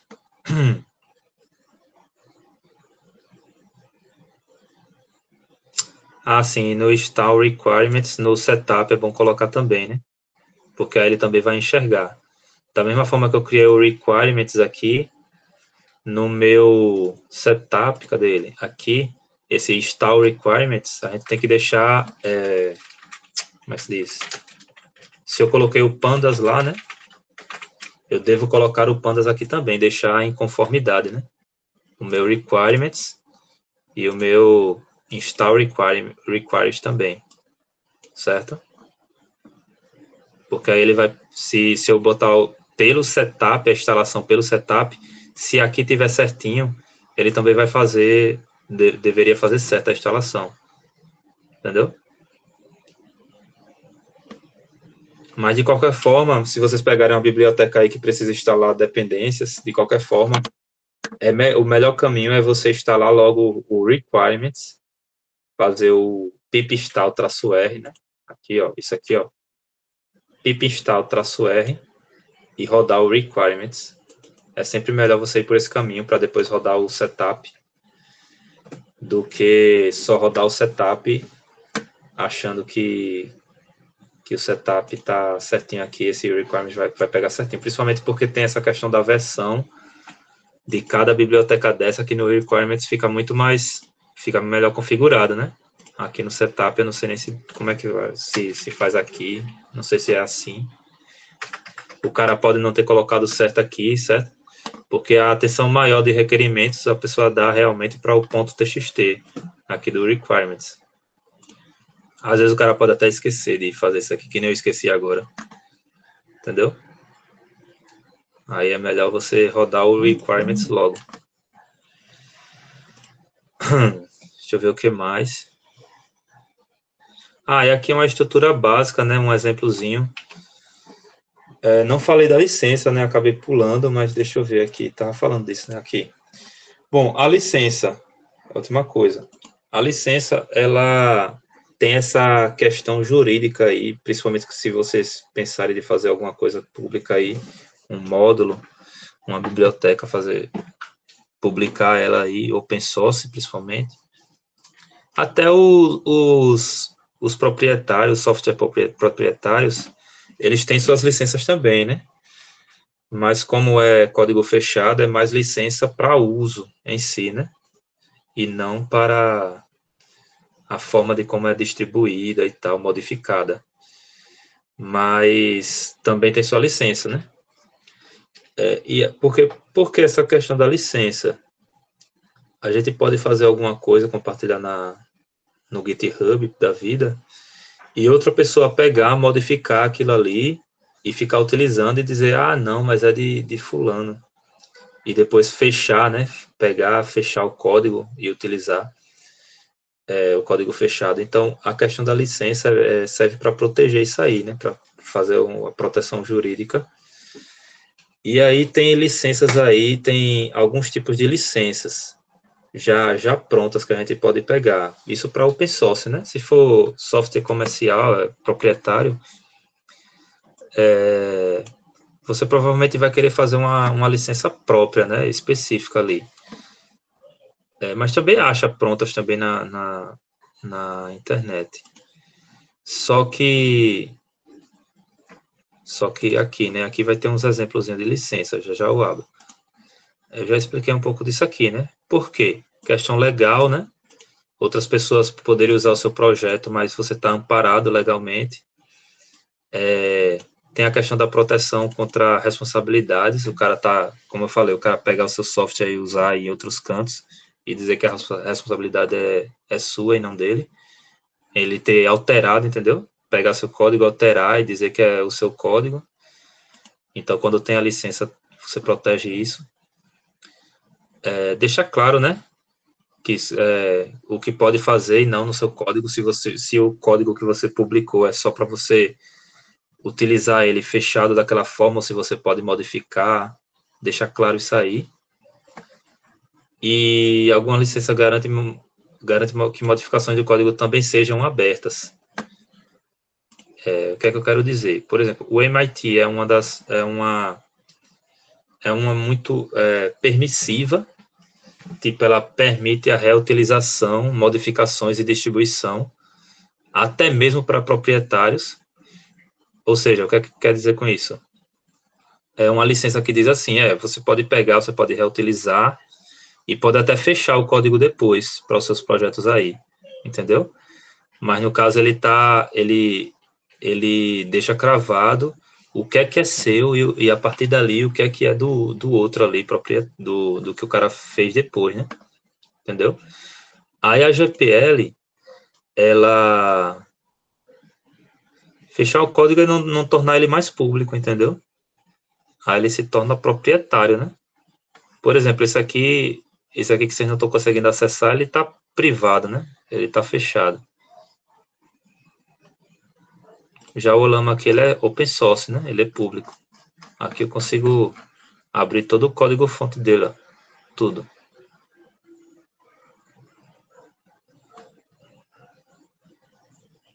Tem uma parte aqui que eu estava procurando, mas deixa pra lá. Deixa pra lá.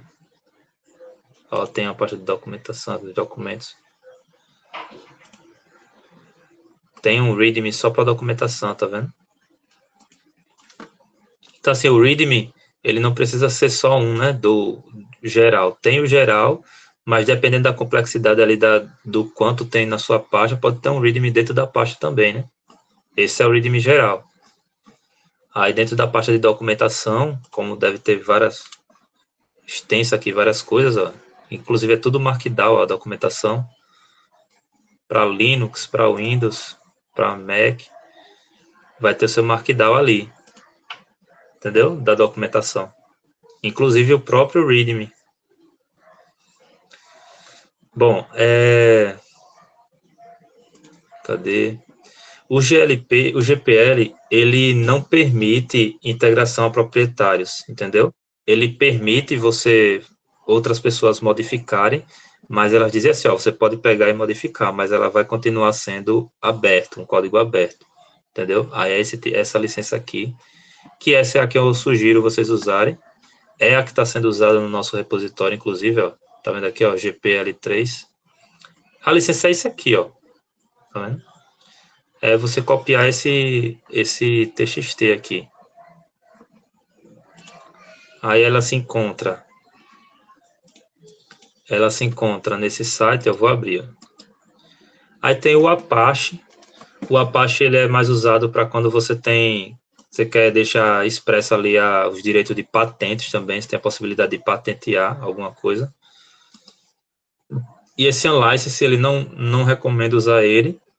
É tipo, na verdade ele não é nenhuma licença, é como se fosse uma licença para dizer assim, pode fazer o que quiser, entendeu? É domínio público. Aí, tipo assim, inclusive você permite tudo, entendeu? É uma licença que permite tudo. Aí, assim, não é uma licença, né? Porque a licença, ela vai restringir alguma coisa, né? Entendeu? Aí, na verdade, não é uma licença isso aqui. E eu não recomendo usar. Aí tem o do MIT, ó.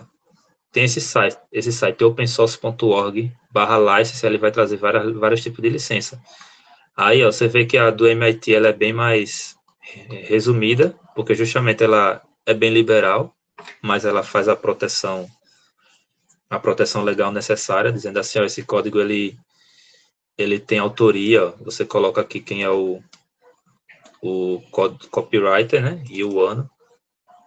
Tem autoria, você pode pegar e utilizar, mas esse daqui, essa versão que está open source, ela vai ter autoria, certo? Aí se outra pessoa pegar e modificar, aí já vai estar no controle da versão, né, que outra pessoa modificou. Beleza? Aí esse é o que está lá no nosso repositório. Ó, ela é um pouco mais extensa, ó. Tá vendo? Mas basicamente a ideia central dela é não permitir a integração em projetos proprietários. Ela vai dizer assim, ó, você pode modificar, mas vai manter sendo código aberto. Sempre código aberto. Beleza? E essa outra aqui do Apache, que vai ter a questão de patentes. Deixa eu fechar isso aqui. Bom, é isso. A ideia era trazer uns exercícios assim, mas como a gente não conseguiu dar o acesso para vocês aqui, ia perder muito tempo com isso, para dar o acesso de vocês ao GitHub. Ia ser uns exercíciozinhos para fazer essas importações, essa questão do módulo. Mas aí a gente deixa para a próxima aula. Não foi dessa vez também, mas próxima aula, aguarde, prepare os computadores, aproveita aí a semana, deixa configurado o computador, o VS Code, beleza? O Python, o Git, né? O Git, vão aprender daí melhor a usar o Git. Amanhã aproveita para falar com o Arthur para pegar esse repositório aí. Eu quero que na próxima aula esteja todo mundo com esse repositório clonado aí para a gente conseguir mexer, beleza? Eu achei que a gente já ia conseguir mexer, mas depois que eu vi que está privado, já quero mexer. É bom ter querência. Já, se você quiser, não precisa ser no repositório, mas se você quiser fazer esse teste que eu fiz, ó, porque esse teste eu fiz aqui local, ó. Eu criei as pastas, eu criei a pasta do projeto, deixa eu abrir a pasta aqui. Ó, eu criei a pasta meu projeto, aí aqui eu fiz a pasta funções, ó. É porque eu fiz tudo aqui direto no VS Code, mas vocês perceberam, né, que foi sendo criado esses arquivos aqui na hora ali, né? E vai tentando fazer a importação, beleza? Próxima aula vai ser bem mais exercícios, eu prometo. A gente vai exercitar isso aí, vai fazer um mini projetinho aí completo na próxima aula, beleza? Que já vai ser a estaca inicial, o start para fazer o projeto real aí de vocês.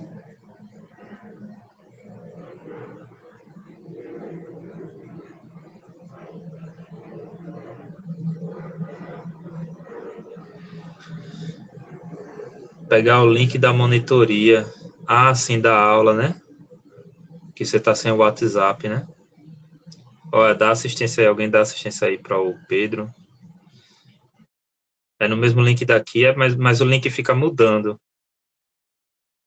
Aí se alguém lembrar de mandar o link para o Pedro aí, por e-mail, que ele tá sem celular, né? Beleza? Ó o Rickenberg aí. Beleza, valeu? Eu nem perguntei se alguém tem dúvida. Já pode mandar o slide hoje. Eu vou...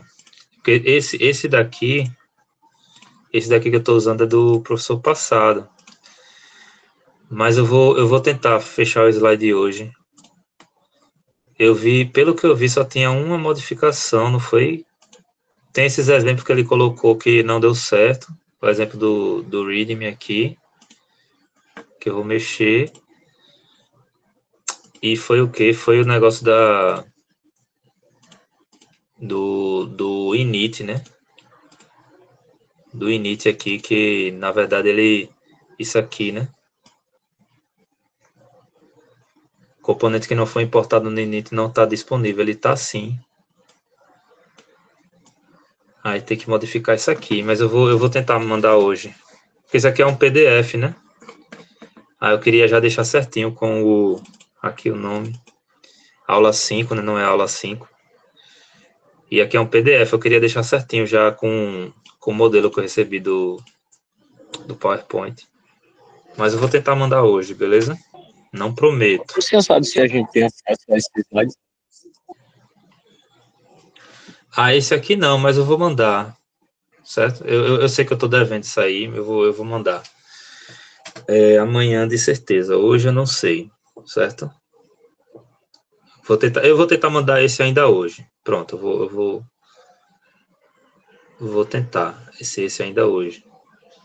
O da aula passada eu tive que modificar umas coisas, a questão de ordem, é por isso que eu ainda não mandei. Os outros já estão lá, né? Vocês viram, né? Cadê? Que tá aqui o material, né? Ó, da semana 3 já tem material. Faltou da aula passada, né? Da semana 5 e o dessa semana. Tá faltando 2 materiais aí. Mas o da aula passada e os anteriores também estão aqui já, ó. Beleza? Tanto a aula quanto o PDF. Certo? Mas eu sei, eu tô devendo da aula 5 e o desse de agora, né? Eu vou tentar mandar hoje.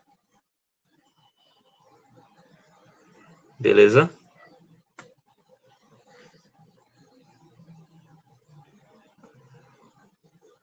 Aí eu tô vendo o Anthony tá aí ainda. Eu vi agora uma pergunta aqui do Anthony. Sobre dependências implícitas, tipo algum sistema operacional. Tem pacote que roda só em determinados sistemas. Aí,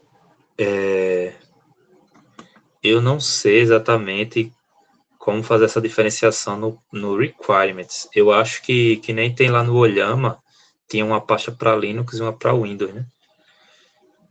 Eu acho que o cara faria acho mais simples é fazer 2 requirements, um para o Linux, outro para o Windows, outro para o Mac, certo?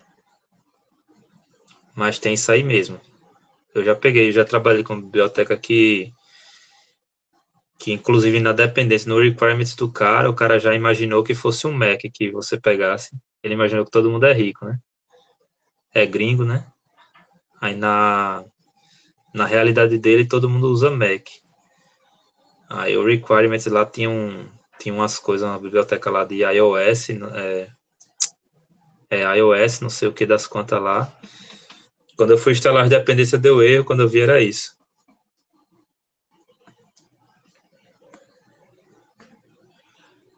Pronto, respondi, não foi, Anthony? Deixa eu ver se teve mais algum que eu deixei passar. Já pode mandar ainda hoje, vou tentar revisar a parte do setup. Eu vou gravar a aula, você vai poder ver na aula lá. Porque se eu for falar agora vai estender muito, beleza?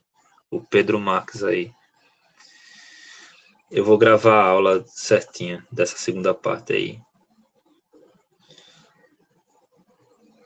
Acho que foi isso. Beleza, pessoal? Valeu, valeu. Até mais.